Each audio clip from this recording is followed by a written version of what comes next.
क्योंकि इनका घर टूट चुका है, इनके 2 मकान टूट चुके हैं, दुकानें भी टूटने वाली हैं और इकरा अपने नानी के घर है और इकरा ने प्रधानमंत्री को एक पत्र लिखा है।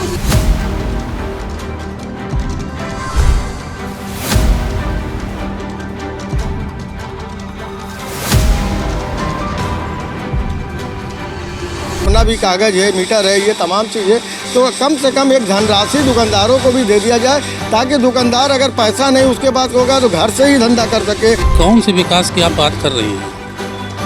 एक ऐतिहासिक मंडी आपने उजाड़ दी जिसका नाम था, जिससे लोग जाने जाते थे बनारस को। हम गए हैं, खाना खा के सो गए हैं, सोने के बाद जो है आते हैं तो लोग यहाँ से फ़ोन करके बोल रहे हैं कि यहाँ बुलडोजर वाले आए हैं और सारी दुकानों का ये शटर नोच हो गई है। तलमंडी चौड़ीकरण की कार्रवाई में तेजी आ गई है। एक साथ 30 मकान पर कार्रवाई हो रही है और ये मकान आप देख सकते हैं जहां पर कार्रवाई फिलहाल के लिए हो रही है। उस मकान की एक 10 साल की बच्ची है, इकरा नाम है उसका, उसने प्रधानमंत्री मोदी से गुहार लगाई है कि इनके 2 घर जो है वो गिरा दिए गए। एक इस साइड था और एक जिस पे अभी कार्रवाई हो रही है, और वहीं इनकी दुकान जो है वो बची है। उसको लेकर के 10 साल की बच्ची इकरा, उसने जो है खुद प्रधानमंत्री के संसदीय क्षेत्र से अपने दुकान और अपने मकान के लिए गुहार लगाई है, उसको बचाने की गुहार लगाई है। तो आइए, सीधी तस्वीर तो हमने आपको उस घर की दिखाई जो टूट रहा है। अब उस बच्ची से बात करते हैं कि आखिर उसने क्या कुछ लिखा है उस पत्र में। अच्छा इकरा, तुम कहाँ पर अभी रह रहे हो? मेरी नानी। आपका घर कहाँ है? घर है या टूट गया? टूट गया। कितने घर टूट? एक घर टूट गया है, एक घर टूटने वाला है। तो आपने प्रधानमंत्री को खत क्यों लिखा? ताकि वो हमें एक घर रहने के लिए। पत्र में क्या कहा है आपने मोदी जी से? कि हमें एक घर मिले, कि हमें एक घर मिले और हम उस घर में रह सकें। स्कूल जाती हैं आप? जी। अभी स्कूल जा रही हैं आजकल? क्यों नहीं जा रही? ये सब टूट रहा है, रास्ता बंद रह रहा है, हम लोग जा नहीं पा रहे। ये सब टूट रहा है, कॉपी किताब वगैरह उसी घर में थी जो घर टूट गया? जी। तो अब क्या लग रहा है कि मोदी जी आपसे मिलने आएंगे, आपको घर देंगे? जी देंगे। एक बार हमारे चैनल पे बोलिए, मोदी जी से जो कहना है बोलिए। मोदी जी, आप हमें घर दीजिए एक, और हमारा घर टूट रहा है, हमें एक घर चाहिए रहने के लिए। किसी नन्ही सी बच्ची मोदी जी से गुहार लगा रही है। बेटा, आपका नाम क्या है? अरहम खान। अरहम, आप कहाँ रहते हैं और आप क्या कहना चाहते हैं मोदी जी? मोदी जी से यही मांगे कि मेरे पापा तो इतनी आवाज़ उठा रहे हैं, उनसे तो मिला नहीं जा रहे, हम लोग से तो मिल रहे हैं, हम लोग तो मासूम बच्चे हैं। अगर आप लोगों से मोदी जी मिलेंगे तो क्या कहेंगे आप मोदी जी से?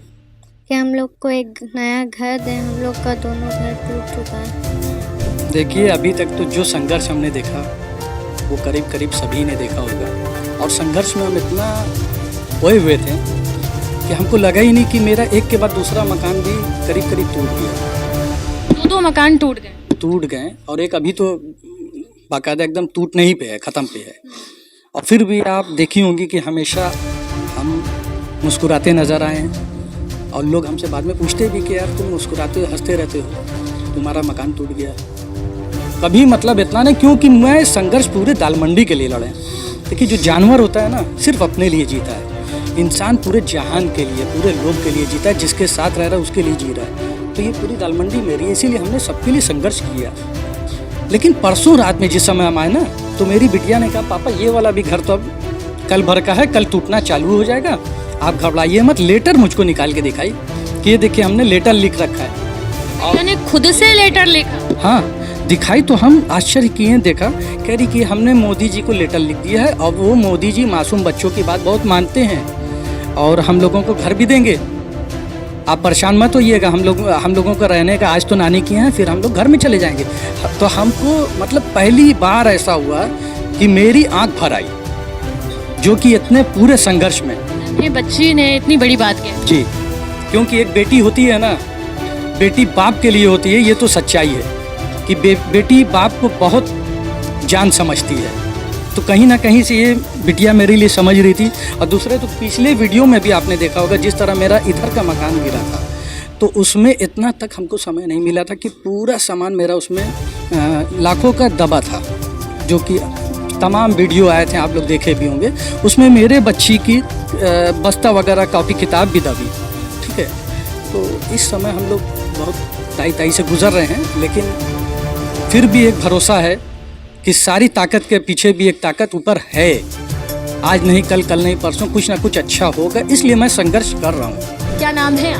मेरा नाम दीपक अग्रवाल है।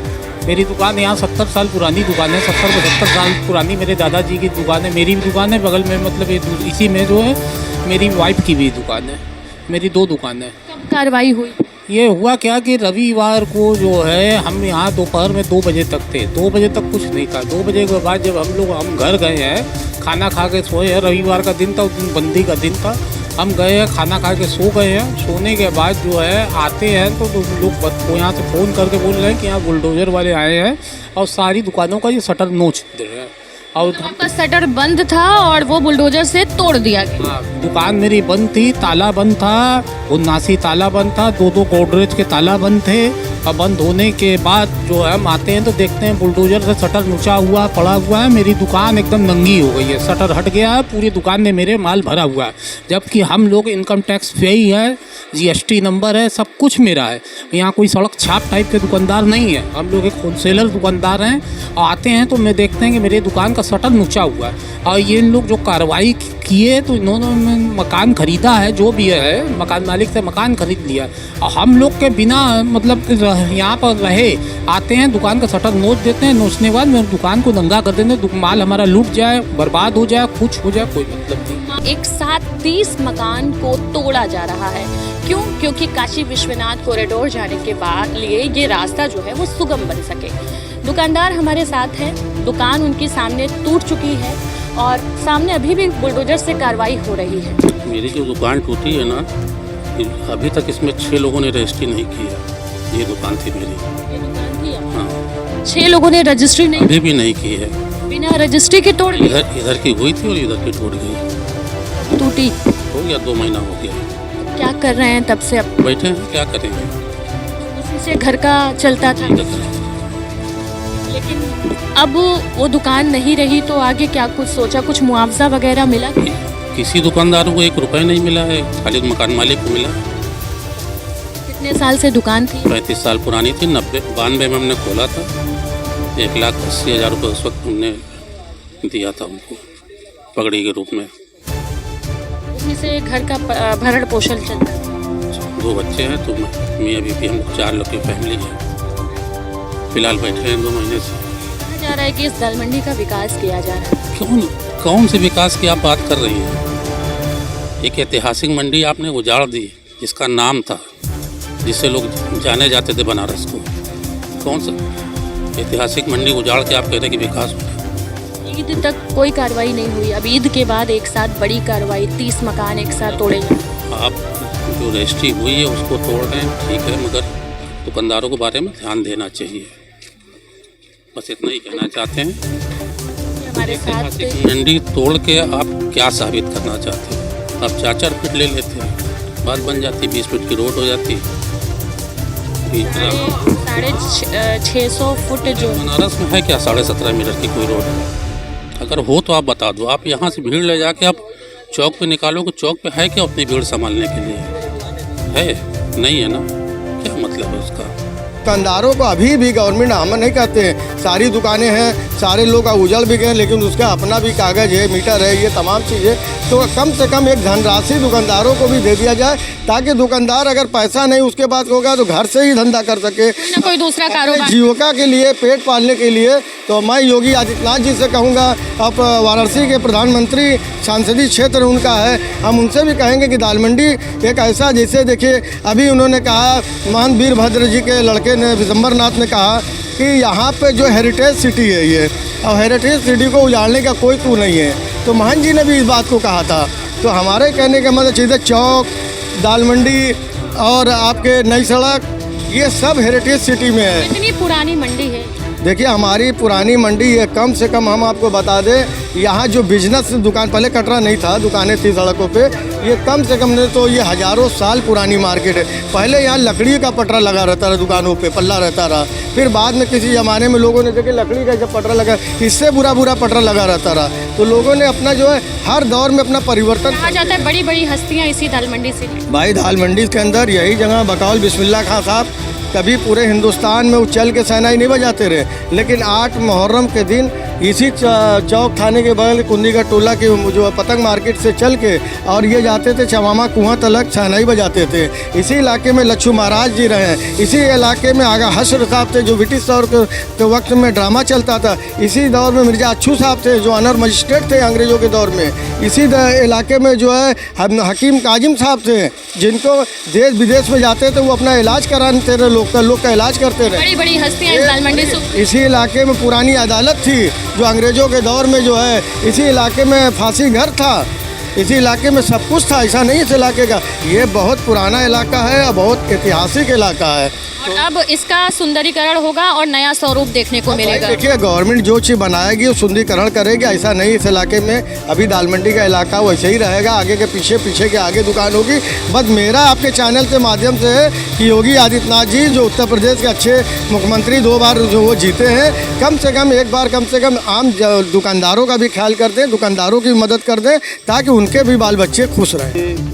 नंबर में डाल के गए हुए थे काफ़ी दिन से और सबका अगल बगल गिर रहा था, गिराया जा रहा था, तो हम लोगों ने भी जो है पहले खाली कर लिया भाई कि इसका भी तो नंबर आएगा ही। रजिस्ट्री हो गई? रजिस्ट्री तो हमारी यहाँ बहुत पहले की हुई है और अभी इधर भी हमारी रजिस्ट्री कोई भी नहीं, हम लोगों ने नहीं कराई इसकी। लेकिन तैयारी है कि घर टूट सकता है? बिल्कुल सबका टूट रहा है, हमारा नहीं टूटेगा। सामने एक बार अंदर चलते हैं और ये कमरा दिखाते हैं। देखिए कि ये पूरा कमरा था जिसमें किसी का आशियाना बसा हुआ था। ये कमरे की हकीकत देखिए कि पूरे बेड शायद यहाँ लगे थे, वो पूरे हटा दिए गए हैं, पूरा कमरा खाली कर दिया गया है। और यहाँ से दाल मंडी की आप नीचे की तस्वीर दिखाइए कि पुलिस फोर्स देखिए खड़ी है और दूर दूर तक जो है वो कार्रवाई जो है ध्वस्तीकरण की चल रही है।